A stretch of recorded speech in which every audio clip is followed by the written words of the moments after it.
Alrighty, so we'll go ahead and get started then. Hello, everybody, and welcome to this full moon meditation meeting in the sign of Cancer. Today is July 9th, 2025. So glad to have all of you joining us here today. So we are gathered here just 23 hours before the exact time of the full moon, which takes place tomorrow. Our aim is to make a united approach to hierarchy through group meditation. And so I'd like to begin this meeting by restating the basic purposes and objectives which underlie this work. This is a way to really focus the group mind and for us to be very clear about what it is we come here to do together as a group. These purposes are essentially three. The first, we could say, is to facilitate the transmission of certain energies and ideas from hierarchy to humanity. This is a way of anchoring the divine plan on earth. Secondly, these meetings aid the hierarchy in its very difficult task of preparation for externalization, which will be followed by the reappearance of the Christ. Meditation groups such as we are bridge between two great planetary centers and thereby aid the movement of hierarchy into objectivity on the physical plane. And thirdly, these meetings help to establish a rhythm of approach to the hierarchy, a steady and regular rhythm of invocation and evocation, which will one day form the basis of a new world religion.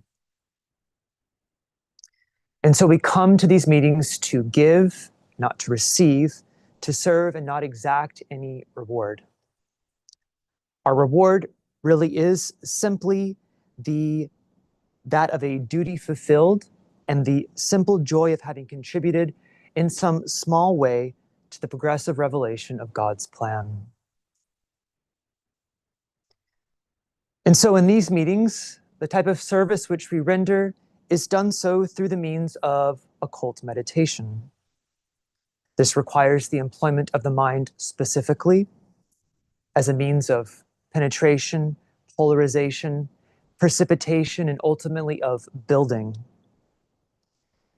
And so occultism is the science of energy. And what it is that makes a meditation occult is that it utilizes the laws and techniques of energy direction to achieve specific objectives. This is distinct from other more passive or formless, or we could say silent types of meditation, which primarily sit and wait rather than assuming an active and dynamic role in the spiritual work. And so what this means is that occult meditation does require training and practice in order to be performed effectively. It has to follow certain rules, and those rules have to be understood. We have designed the meditation form we are using this evening for our public meetings in such a way that it can both facilitate the work of the advanced meditator, but is also can be safely used by the beginner. Everyone, of course, is welcome to these meetings, even those who have never meditated before. The group is composed of many people, and there are enough who are trained that those who are less practiced don't need to worry about interfering with the work. So if you have any questions about the meditation work, about the particularities of it, or really anything at all, please feel free to contact us after the meeting, and we would really love to talk to you. And so as we begin our meditation tonight, I'd like us just to begin with a brief exercise of group alignment. The aim at the beginning of our meditations is always to elevate the consciousness into the mind and to bring powerfully into play the factor of soul light. For soul light is group light. We must remember that the soul is discovered first of all in relation to the personality. And therefore, the blending of the lights of soul and personality is therefore preliminary to all group work of an occult nature.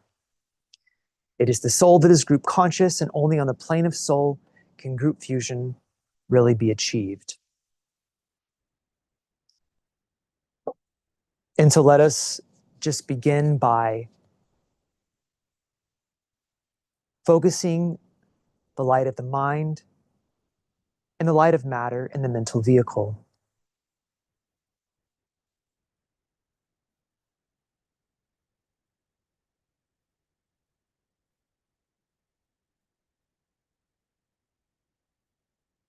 This is an act of focusing, and it is a focusing aided by the creative imagination.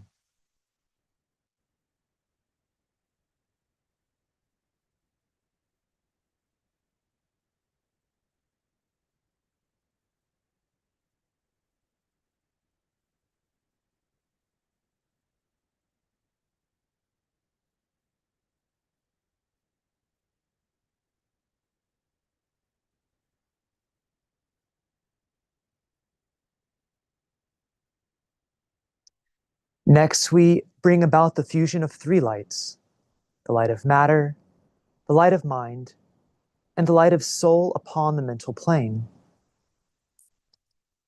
This is an act of meditation, for it brings in the factor of self, of identity, of group, and of union with the whole.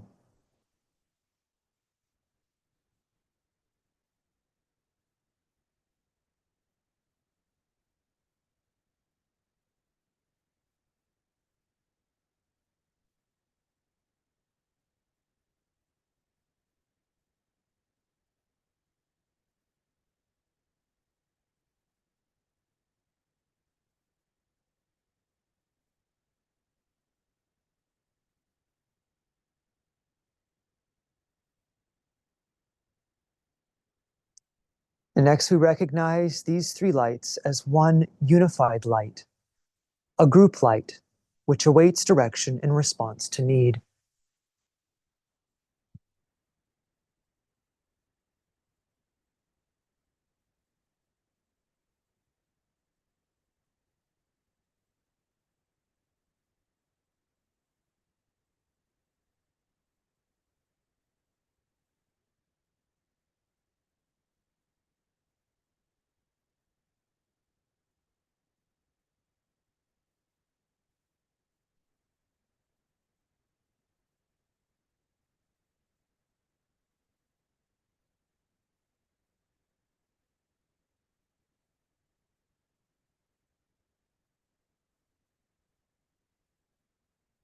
Now, as a group, we elevate the group gaze to the ashram, which takes the form of a radiant sun in the heavens. Within this sun, all the individual lights merge and disappear, and only the blazing disk of the group life can be seen.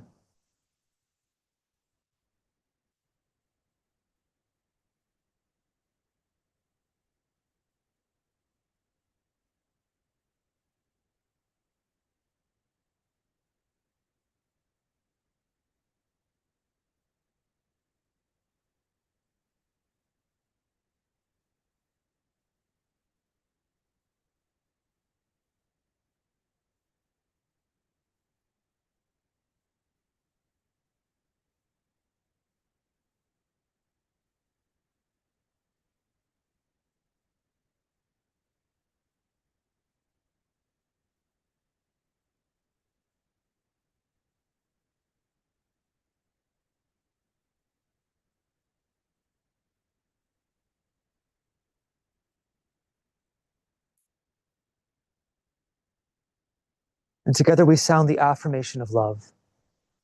As we do so, visualize the rays of the sun extending to the four corners of the earth.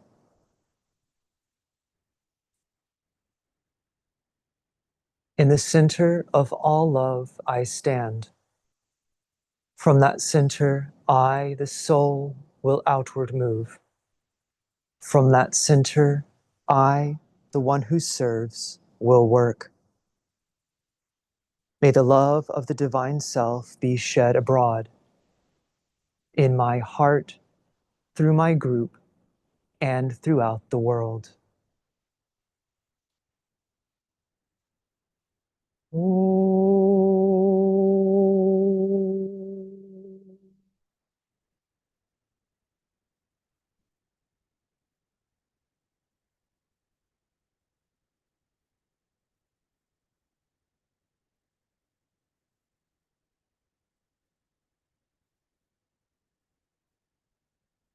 So in these meetings, as many of us know, we work with the energies of the constellation in which the sun resides at the time of the full moon. In the case of this full moon, the constellation is Cancer.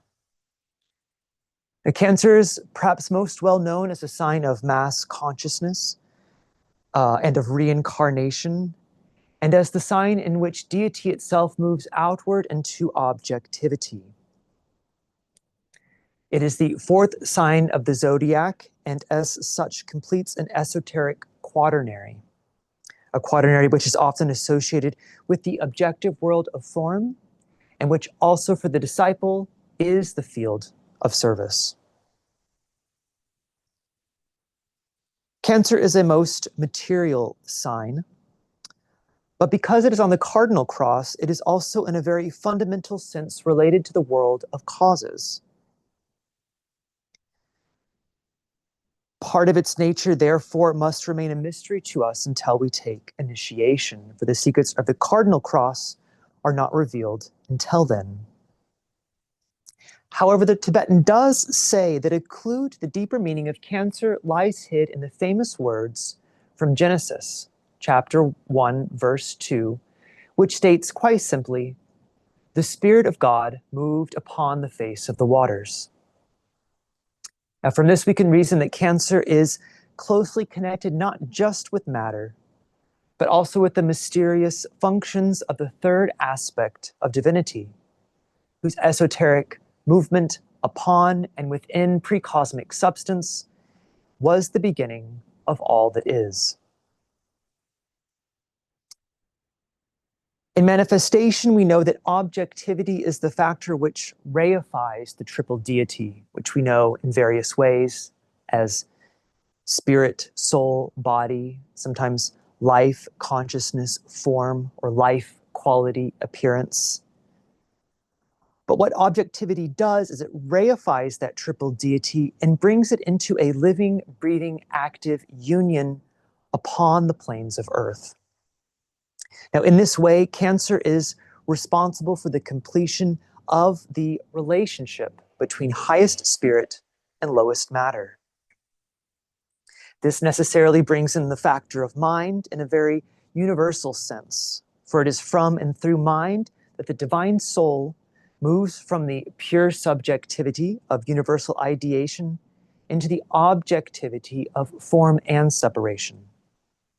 This archetypal act of creation is done always through the building and the taking of form at some level. But in Cancer, we are told along this line that God breathed into man's nostrils the breath of life, and man became a living soul. Living in this sense refers to movement upon the physical plane, and it marks the beginning of a long and cyclic process of incarnation. Throughout this long process, the soul progressively focuses its light within the form until such time as the consciousness within that form is so developed that a transmutation and redemption of the lunar lives occur. This redemption being a redemption of a redemption of the form, but being brought about by way of consciousness, is really the blending of three lights. Say the light of matter, the light of mind, and the light of the soul itself.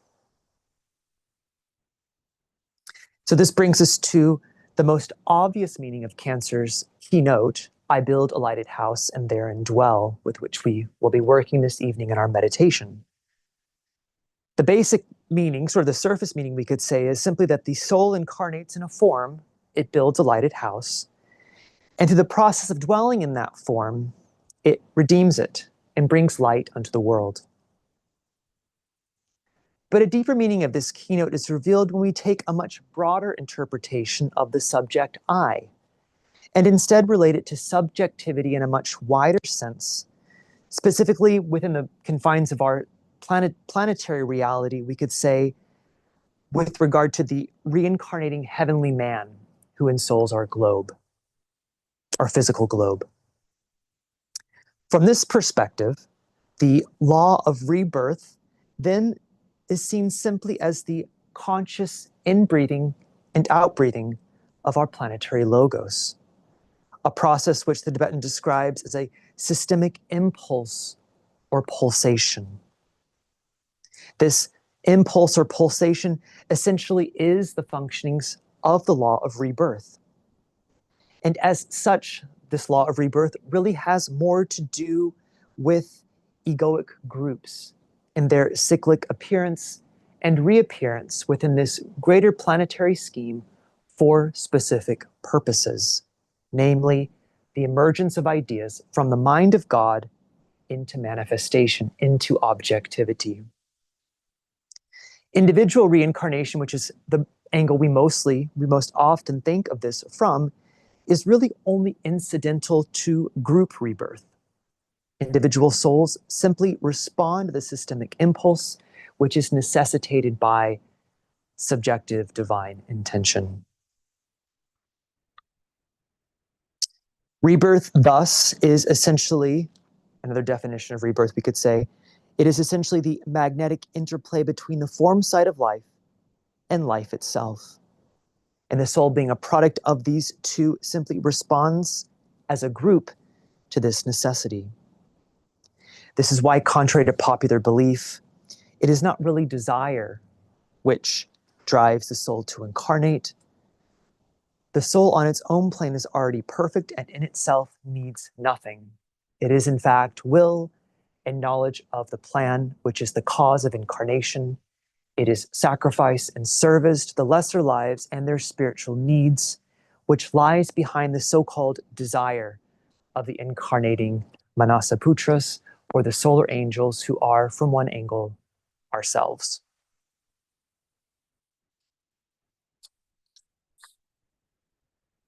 And so today, humanity stands at the midway point between mass consciousness and group consciousness. Cancer is also very much a sign of mass consciousness as well. It's one of its symbols, meanings. And so today we see that humanity as a whole really is standing between mass consciousness on one hand and group consciousness on the other. And we might say at that center point, very much conditioned by but rapidly exhausting the self-consciousness of what is often attributed to the sign Leo. Still, though, self-consciousness, even though we're rapidly progressing out of that stage, we could say from one angle, self-consciousness very much conditions the mental atmosphere of humanity writ large. And because we are all humans, last time I checked, this makes it very difficult for us to really understand the true nature of group consciousness and what group fusion really means. This is especially important for our work tonight, which is predicated on a group approach to hierarchy. The success of this approach resting, first of all, on the integrity and strength of the group itself. To this, of course, each of us contributes. And so this last part of, before we go into our meditation somewhat shortly here, I'd like us just to reflect then on what, in the context of our occult meditation, really constitutes an effective group. We might ask, what is it that coordinates, integrates, and eventually fuses a group into an effective and powerful agent of the plan? The first and most, I could say maybe surface answer is simply love. Love, as we know, is the great magnetic, cohering, and building and attractive force in the universe. As such, it is the outstanding cause of all group rapport, group cohesion, and group unity. But to go a bit more specific, we might say that the integrity of a group is based upon the group's understanding and cooperation with the great principle of brotherhood. And so all of us here know what right brotherly relations means theoretically at the level of personality. But the type of group rapport and integration which our occult work at the full moon requires goes beyond this. True group consciousness is based upon a type of brotherhood which is not really possible until personality and soul have been brought together and are beginning to function as one unit. You could say objective on the physical plane and creative upon the plane of mind. This level of brotherhood, as I said, has its basis in the unification of soul and personality, because only as such can one begin to merge one's consciousness, one's entire being and field of awareness, into the consciousness of a greater whole. Then and only then can one begin to think, to see, to vibrate, and even to feel as that whole. Esoterically and practically, in the context of our work, we can say that brotherhood requires an understanding of how to wield three basic energies: the energy of speech, the energy of thought, and the energy of purpose. The right direction of energy along these three lines is encapsulated in three most ancient rules, known to most of us here, but so important to our work that I just want to read them in full. These are Rule 1, enter thy brother's heart and see his woe, then speak. Let the words spoken convey to him the potent force he needs to loose his chains. Yet loose them not thyself. Thine is the work to speak with understanding. The force received by him will aid him in his work. Rule 2, enter thy brother's mind and read his thoughts, but only when thy thoughts are pure, then think.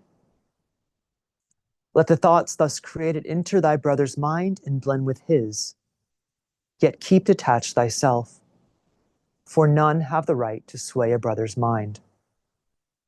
The only right there is will make him say, he loves, he standeth by, he knows, he thinks with me, and I am strong to do the right. Learn thus to speak, learn thus to think.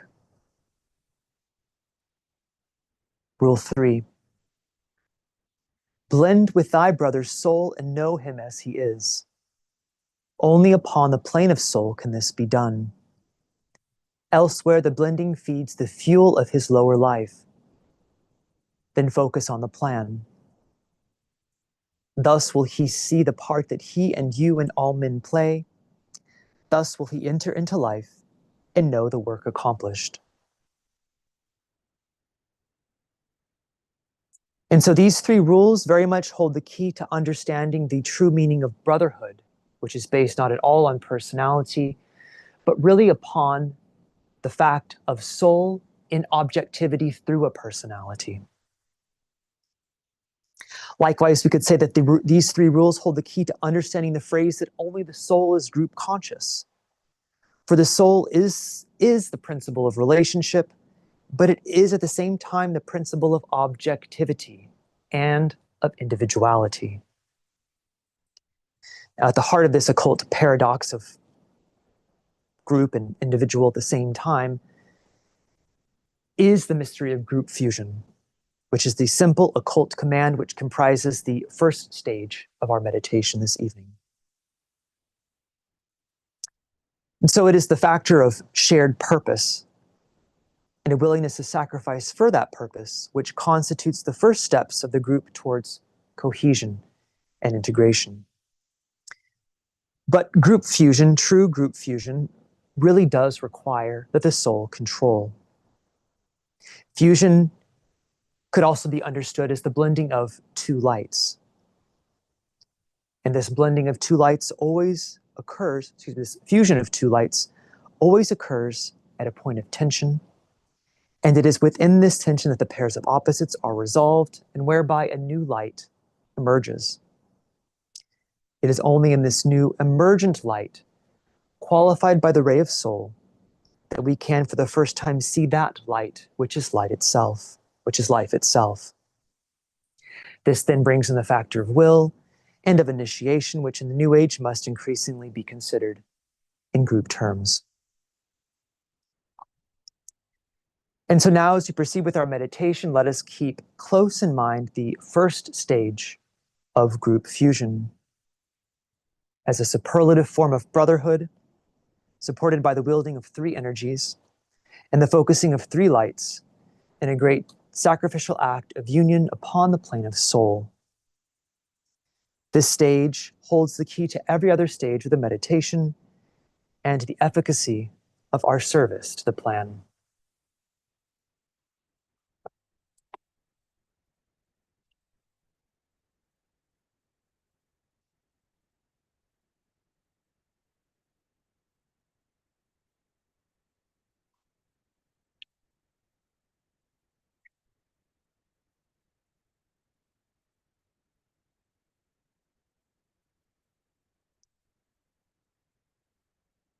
The full moon approach to the hierarchy.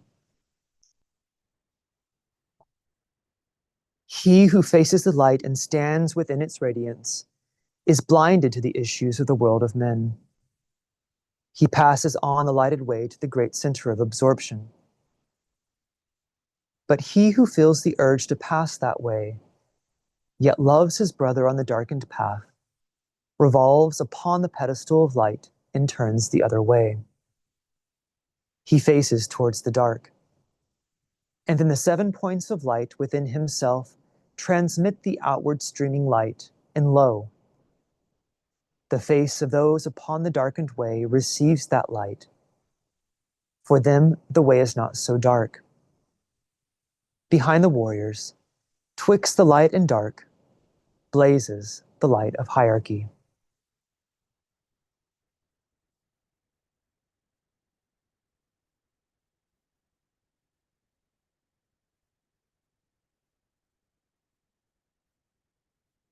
Letting in the light.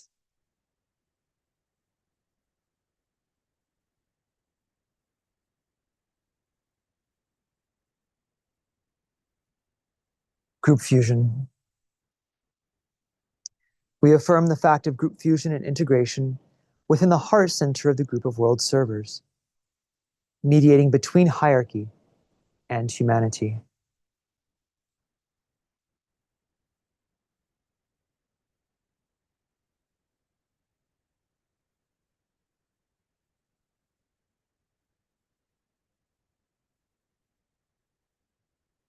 I am one with my group brothers, and all that I have is theirs. May the love which is in my soul pour forth to them. May the strength which is in me lift and aid them. May the thoughts which my soul creates reach and encourage them.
Alignment. We project a line of lighted energy towards the spiritual hierarchy of the planet, the planetary heart, the great ashram of Sanat Kumara, and towards the Christ at the heart of hierarchy.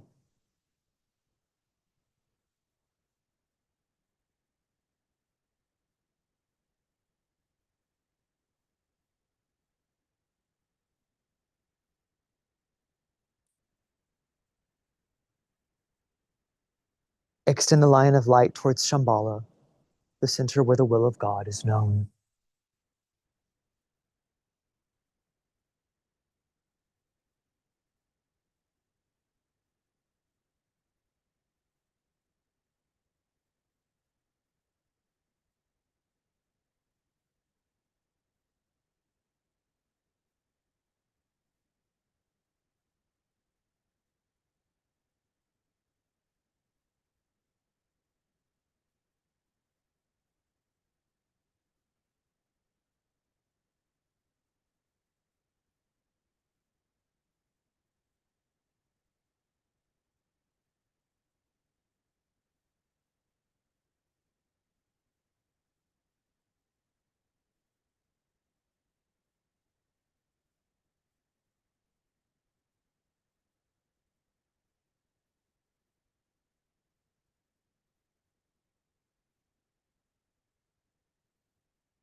Higher interlude. Hold the contemplative mind open to the extraplanetary energies streaming into Shambhala and radiated through hierarchy. Using the creative imagination, endeavor to see the three planetary centers, Shambhala, hierarchy, and humanity, gradually coming into alignment and interplay.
Meditation. Reflect on the seed thought.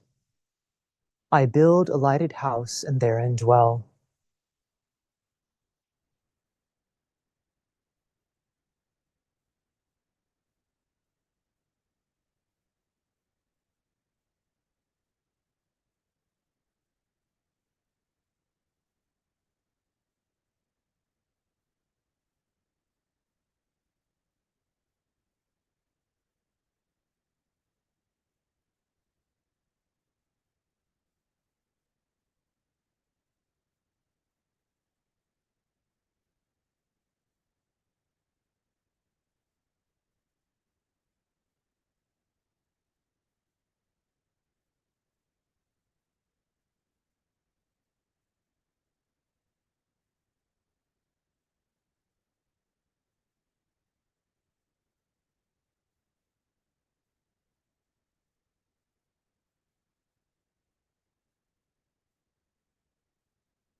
Precipitation.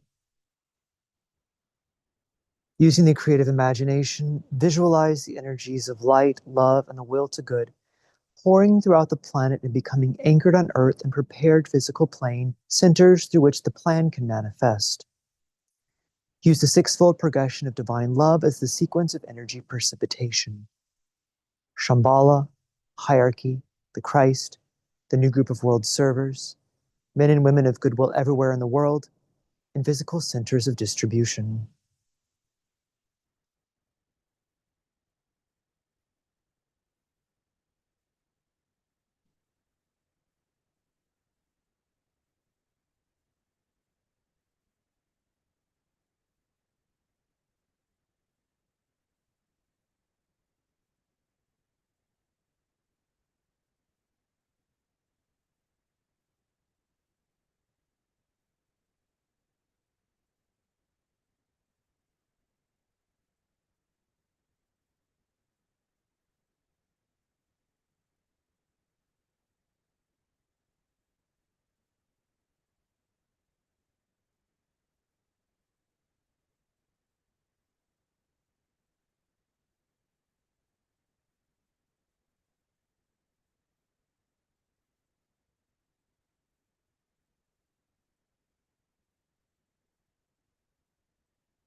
Lower interlude.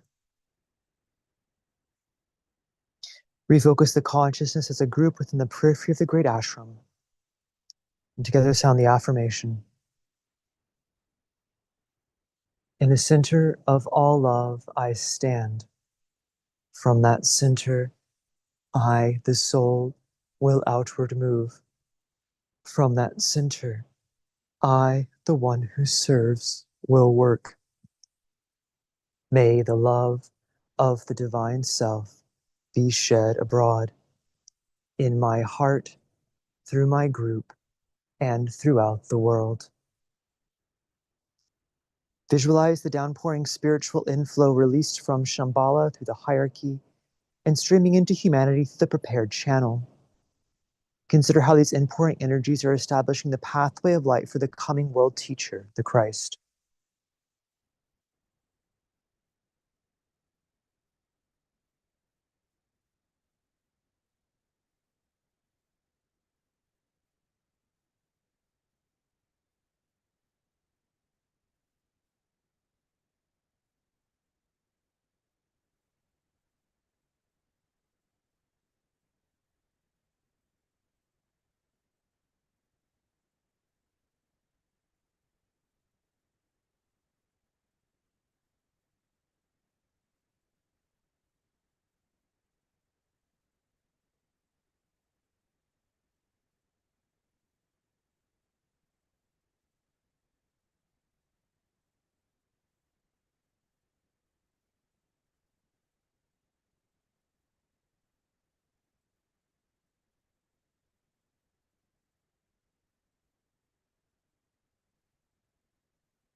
Distribution. So great invocation is sounded. Visualize the outpouring of light and love and power from the spiritual hierarchy through the 5 planetary inlets: London, Darjeeling, New York, Geneva, Tokyo, irradiating the consciousness of the whole human race. From the point of light within the mind of God, let light stream forth into the minds of men. Let light descend on earth. From the point of love within the heart of God, let love stream forth into the hearts of men. May Christ return to earth. From the center where the will of God is known, let purpose guide the little wills of men, the purpose which the masters know and serve. From the center which we call the race of men, let the plan of love and light work out, and may it seal the door where evil dwells. Let light and love and power restore the plan on earth.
Thank you, everyone.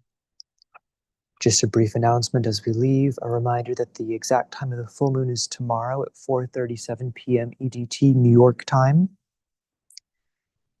Information about our upcoming meetings can be found on the PowerPoint. Thank you all.